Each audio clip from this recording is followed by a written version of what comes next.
25 into 16 ಎಷ್ಟು ಅಂತ ಯಾರು ಮೊದಲು ಉತ್ತರ ಕೊಡ್ತಾರೋ ಅವ್ರ ಮನೆಗೆ ಮೊದಲು ಹೋಗ್ಬೋದು. ಇಂಟ್ರೆಸ್ಟಿಂಗ್ ಅಂತ ಅನ್ಸ್ತಿಲ್ವಾ? ಮೇಡಮ್ ಸಡನ್ ಆಗಿ ಕೇಳಿದ್ರಿಂದ ನಮಗೆ ಉತ್ತರನೇ ಹೇಳಕ್ಕಾಗಿಲ್ಲ. ಅದೇ ಸುಲಭ ವಿಧಾನ ಕಲ್ತಿದ್ರೆ ಎಷ್ಟು ಈಸಿಯಾಗಿ ಉತ್ತರ ಹೇಳ್ಬೋದಿತ್ತು. ಅದನ್ನ ನಾವ್ ಈ ವಿಡಿಯೋದಲ್ಲಿ ಕಲಿತಾ ಹೋಗ್ತೀವಿ. ಮೊದ್ಲಿಗೆ 99 ಇಂಟು 5ರಿಂದ ಶುರು ಮಾಡೋಣ. ನಾ ಏನ್ ಮಾಡ್ತೀನಂದ್ರೆ ಈ 99ನ್ನ 100 ಮೈನಸ್ 1 ಅಂತ ಬರ್ಕೋತೀನಿ. ಇಲ್ಲಿ ನಾವು ಮೇನ್ ಫೋಕಸ್ ಎಲ್ಲಿ ಮಾಡ್ಬೇಕಂದ್ರೆ ಸಂಖ್ಯೆ 100 ಹತ್ರ ಮಾಡ್ಬೇಕು. ಯಾಕಂತ ಹೇಳಿದ್ರೆ 100 ಅನ್ನೋದಿದ್ರೆ ಗುಣಾಕಾರ ಅನ್ನೋದು ತುಂಬಾ ಈಸಿ ಆಗುತ್ತೆ. ಈಗ ವಿತರಣಾ ನಿಯಮದ ಪ್ರಕಾರ 100 ಇಂಟು 5 ಮೈನಸ್ 1 ಇಂಟು 5 ಅಂತ ಆಗುತ್ತೆ. ಈಗ 100 ಇರೋದ್ರಿಂದ ಗುಣಾಕಾರ ಈಸಿ ಆಯ್ತು. 105 500 ಮೈನಸ್ 5 ಅಂದ್ರೆ 495. ಗೊತ್ತಾಯ್ತಲ್ವಾ? ಸಂಖ್ಯೆ 100 ಅನ್ನೋದು ನಮ್ಮ ಹತ್ರ ಇದ್ರೆ ನಾವು ಗುಣಾಕಾರನ ಈಸಿಯಾಗಿ ಮಾಡಿ ಉತ್ತರನ ಬರಿಬೋದು. ಸೊ 100 ಅನ್ನೋದನ್ನ ಒಂಚೂರು ತಲೆಯಲ್ಲಿ ಇಟ್ಕೊಂಡು ಫೋಕಸ್ ಮಾಡ್ತಾ ಹೋಗಿ. ಮುಂದಿನ ಪ್ರಶ್ನೆ ಏನಂತ ಹೇಳಿದ್ರೆ 25 ಇಂಟು 16. ಈಗ ನೋಡಿ 25 ಇಂಟು 16 ಇದನ್ನ ಹೆಂಗ್ ಮಾಡೋಣ? ನಾ ಏನ್ ಮಾಡ್ತೀನಂದ್ರೆ 25ರೊಟ್ಟಿಗೆ 4ನ್ನ ಗುಣಿಸ್ತೀನಿ ಮತ್ತೆ ಭಾಗಿಸ್ತೀನಿ. ಹಾಗಾದ್ರೆ 25 ಇಂಟು 4 ಅಂದ್ರೆ ಏನಾಗುತ್ತೆ ಅಂದ್ರೆ ಹೌದು ಖಂಡಿತವಾಗಿಯೂ 100 ಅಂತ ಆಗುತ್ತೆ. 100ನ್ನ ಹಾಗೆ ಇಟ್ಕೊಂತೀನಿ ಟಚ್ ಮಾಡಲ್ಲ. ಇಲ್ಲಿ ಛೇದದಲ್ಲಿರೋ 4ನ್ನ ಏನ್ ಮಾಡ್ತೀನಿ ಅಂದ್ರೆ 16/4 ಅಂತ ಬರ್ಕೋತೀನಿ. ಹೌದು ಗುಣಾಕಾರ ಅಲ್ವಾ? ಇದನ್ನ ನಾವು 16/4 ಅಂತಾನೂ ಬರಿಬೋದು. ಹಾಗಾದ್ರೆ 100ನ್ನ ಹಂಗೆ ಇಟ್ಕೊಂಡು ಉಳಿದಿರೋ ಆಪರೇಷನ್ ಮಾಡಿದ್ರೆ 100 ಇಂಟು 4 ಅಂತ ಬರುತ್ತೆ. ನಮ್ಮ ಉತ್ತರ ಬಂದು 400. ಗೊತ್ತಾಯ್ತಲ್ವಾ? 100 ಅನ್ನೋದಿದ್ರೆ ನಮ್ಮ ಉತ್ತರ ಈಸಿಯಾಗಿ ಬರುತ್ತೆ. ಇದೇ ರೀತಿ ಮುಂದಿನ ಪ್ರಶ್ನೆಗೆ ಹೋಗಕ್ ಮುಂಚೆ ಈ ಉತ್ತರನ ಹಂಗೆ ಇಟ್ಕೊಳ್ಳೋಣ. ಮುಂದೆ ಇದನ್ನ ಯೂಸ್ ಮಾಡ್ತಾ ಹೋಗ್ತೀವಿ. ಮುಂದಿನ ಪ್ರಶ್ನೆ 25 ಇಂಟು 12. ಇಲ್ಲೇನ್ ಮಾಡೋದು? 100 ಬರ್ಸ್ಕೊಳೋ ತರ ನಾವು ಮಾಡ್ಬೇಕಂದ್ರೆ 12ನ್ನ 4 ಇಂಟು 3 ಅಂತ ಬರಿತೀನಿ. ಹೆಂಗ್ ಗೊತ್ತಾಯ್ತಂದ್ರೆ ಹೌದು 12ನ್ನ 4 ಇಂಟು 3 ಅಂತ ಬರಿಬೋದು. 4 ಮೂರ್ಲ 12. ಈಗೇನ್ ಮಾಡ್ತೀನಿ ಅಂದ್ರೆ 25ನ್ನ 4ರೊಟ್ಟಿಗೆ ಗ್ರೂಪ್ ಮಾಡ್ಕೋತೀನಿ. ಯಾಕಂತ ಹೇಳಿದ್ರೆ 25 ಇಂಟು 4 ಅನ್ನೋದು ಸಂಖ್ಯೆ 100ನ್ನ ಕೊಡುತ್ತೆ. ಹಾಗಾಗಿ 25 4ಲ 100, 100 ಇಂಟು 3 ಅಂದ್ರೆ 3ನ್ ಬರ್ದು ಈ 2 ಸೊನ್ನೆನ ಹಂಗೆ ಕಾಪಿ ಮಾಡೋದು. ನೋಡಿ ಈಸಿ ಅನ್ಸ್ತಿಲ್ವಾ? 3 ಬರ್ದೆ ಇಲ್ಲಿ 2 ಸೊನ್ನೆ ಹಂಗೆ ಬರ್ದೆ. ಅದಕ್ಕೆ ಸಂಖ್ಯೆ 100 ಅನ್ನೋದು ಈ ವಿಡಿಯೋದಲ್ಲಿ ಮುಖ್ಯ ಪಾತ್ರವನ್ನ ವಹಿಸ್ತಾ ಇದೆ. ಇದೇ ರೀತಿ ಮುಂದಿನ ಪ್ರಶ್ನೆಗೆ ಹೋಗೋಣ.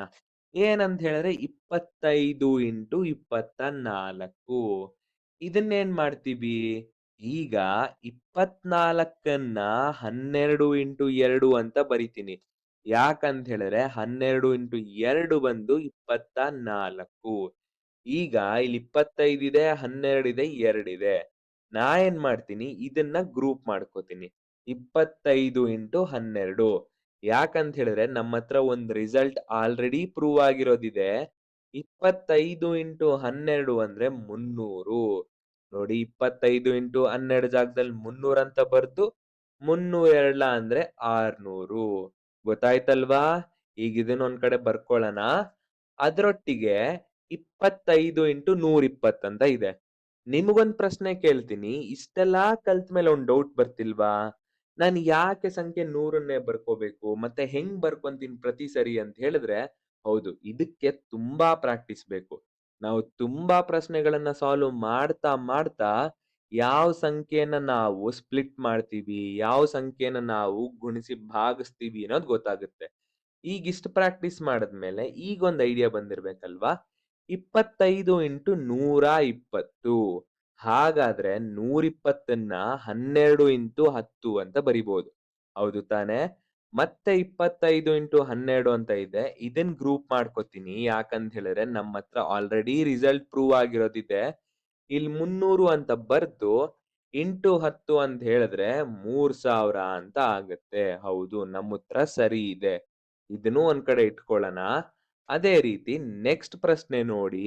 2500 ಇಂಟು 12. ಈಗ ಈ 2500ನ್ನ ಯಾವ ರೀತಿ ಓದ್ಬೋದು? 25 ನೂರುಗಳಲ್ವಾ ಇದು? ಹೌದು 25 100 ಅಂದ್ರೆ 2500. ನಾನ್ 25 100 ಓದಿದ್ ಪ್ರಕಾರನೇ ಬರಿತೀನಿ 25 ಇಂಟು 100 ಅಂತ. ನೋಡಿ ಇದ್ರೊಟ್ಟಿಗೆ ಸಂಖ್ಯೆ 12 ಗುಣಾಕಾರ ಆಗ್ತಿದೆ. ನಾನಿದನ್ನ ಇಂಟರ್ಚೇಂಜ್ ಮಾಡ್ತೀನಿ. ಯಾಕೆ ಅಂತ ಹೇಳಿದಾಗ ನಮ್ಮತ್ರ ಪ್ರೂವ್ಡ್ ರಿಸಲ್ಟ್ ಹಂಗೆ ಇದೆ. ಸೊ ಇಂಟರ್ಚೇಂಜ್ ಅಂತ ಮಾಡಿದ್ರೆ 25 ಇಂಟು 12 ಅದ್ರೊಟ್ಟಿಗ್ ಸಂಖ್ಯೆ 100ನ್ನ ಹಂಗೆ ಗುಣಿಸ್ತಿದೀವಿ. 25 ಇಂಟು 12 ಅಂತ ಹೇಳಿದ್ರೆ 300. 300 ಇಂಟು 100 ಬಂದು 30,000 ಅಂತ ಬರುತ್ತೆ. ಸರಿ ಅಲ್ವಾ? ಇವಿಷ್ಟು ಗೊತ್ತಾಯ್ತಲ್ವಾ ನಿಮ್ಗೆ? ಇದನ್ನು ಒಂದ್ ಕಡೆ ಇಟ್ಕೊಳ್ಳೋಣ. ಯಾಕಂದ್ರೆ ಇವೆಲ್ಲ ರೆಕಾರ್ಡ್‌ಗಳು ಅಂತ ಹೇಳಿದ್ರೆ ನಾವು ಪ್ರೂವ್ ಮಾಡಿರೋ ಅಂಥದ್ದು. ಇಷ್ಟೆಲ್ಲಾ ತಲೆಲಿದ್ದ ಮೇಲೆ ಒಂದು ದೊಡ್ಡ ಪ್ರಶ್ನೆನ ಸಾಲ್ವ್ ಮಾಡೋಣ. ನೋಡಿ 4 ನಂಬರ್ ಗುಣಾಕಾರ ಆಗಿದೆ. 250 ಇಂಟು 120 ಇಂಟು 250 ಇಂಟು 16. ಈ ಪ್ರಶ್ನೆನ ಮೇಲಿನ ರಿಸಲ್ಟ್ ಯೂಸ್ ಮಾಡ್ಕೊಂಡು ಕರೆಕ್ಟ್ ಆಗಿ ಸ್ಪ್ಲಿಟ್ ಮಾಡಿ ನಾವು ಸಾಲ್ವ್ ಮಾಡೋಣ.